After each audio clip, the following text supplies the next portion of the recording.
So this is the first of what I hope is a string of videos of things to do and see around Albuquerque. Videos, short videos, Rick Steve style, of seeing what there is to do in Albuquerque. If you look online, most of the stuff that you'll see is for the tram, which is really expensive, the theaters, which are really expensive. I want to try to focus on things that are easy access for anybody, either free or cheap, and maybe later on get into the stuff like the tram, but you can get that information online anywhere. So I want to hit on a bunch of stuff that you might not be able to find on the internet as easily. So I think we're going to start, since I'm already down at this end of town, with a place called the Bug House, or the Spaceship House. And I'll tell you a little bit more about that in a moment. So Albuquerque is a mid-sized American city in New Mexico. It's the largest in New Mexico. About 500, a little bit more than 500,000 residents. So it's about the size of Milwaukee, but it's way more spread out. And it being a southwestern city, it's got a southwestern feel. It's desert. Most of the folks here are either white, Latin American, Hispanic, and Native American. And you also have a large Vietnamese population, which is interesting. I'm not exactly sure why, but that's just the way it's worked out. Kind of like in Milwaukee, you have a very large German and Jewish and Hmong population. But here in Albuquerque, Vietnamese, for some reason, kind of supplanted themselves here. So we are at Marquette and Monte Vista, which is about, let's say, is it about 2 blocks west of Carlisle and about a block south of Lomas, for those of you familiar with Albuquerque, which is where the Spaceship House, or the Bug House, is. Now, the rumor is that these are privately owned, so I don't know if we'll be able to get any information, but we can take a look around outside. Apparently, this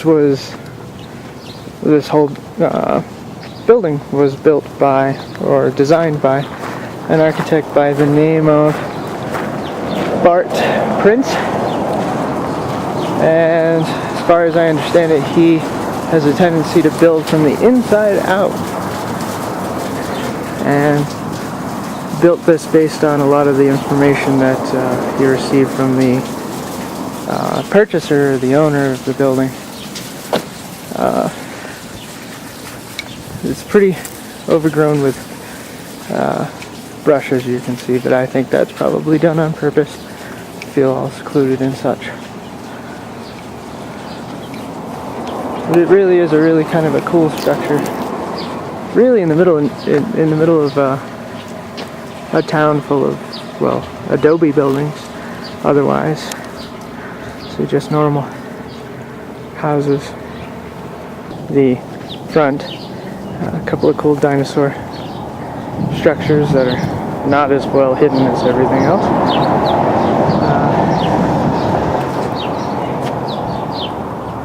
Pretty cool. And that is the Bug House. So it really does look like a bug. It's really rather cool. And of course, being all privately owned, I doubt we can get anywhere near it, but it doesn't even look like we have access to knocking on any sort of door, which was going to be my next plan. Tough, huh?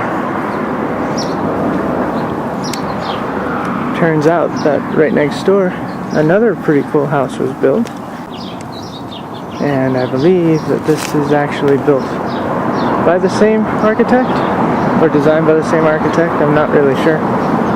It would make sense considering they're right next door to each other, and equally as interesting.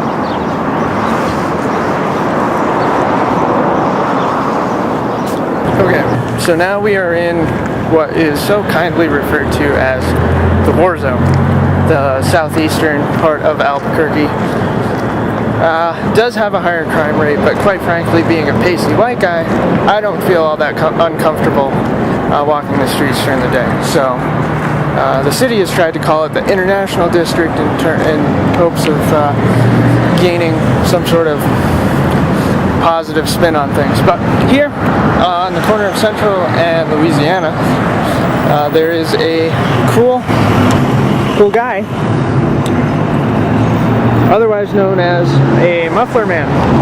Apparently there are websites dedicated to the sightings of these characters. They stand about 18 to 25 feet tall, depending on which one you're looking at. And there are dozens of them all around the country. Fiberglass figurines, 18 to 25 feet, that's hardly a figurine. They hold everything from axes, like this guy's holding, to mufflers and things like that. And right now it's connected to the May Cafe Vietnamese restaurant. But they were built in the 60s and 70s by the International Fiberglass, or fiberglass figures. So this is going to be the last leg of this edition. It's about 2 miles south and west of the Central in Louisiana, where the Muffler Man was, to another cool little interesting thing called, well, the locals call it, as far as I understand it, Chevy on a Stick. But I believe the actual name of the sculpture is Cruising San Mateo, because you are in fact on San Mateo and Gibson. It's still, I think, on the outskirts of the war zone, or the International District. It's actually a sculpture that was probably paid for by the city, I believe, in terms of trying to bring business into the area. And it just leads out to the intersection. There's no information on it here, like at some city-sponsored sculptures, but so this is just a really cool kind of sculpture that even if you're from Albuquerque, you might not know much about or anything about. It's just kind of fun. I think it was built back in '91. So that about wraps it up for this edition. Granted, this one probably wasn't near as fun. These are just little quirky things about the city that we found kind of fun when we first moved here about 8 or 9 months ago. I'm hoping in future videos to do one on brew pubs, because there's some really good brew pubs here in town that aren't the well-known ones like Kelly's and some of the bigger ones like that.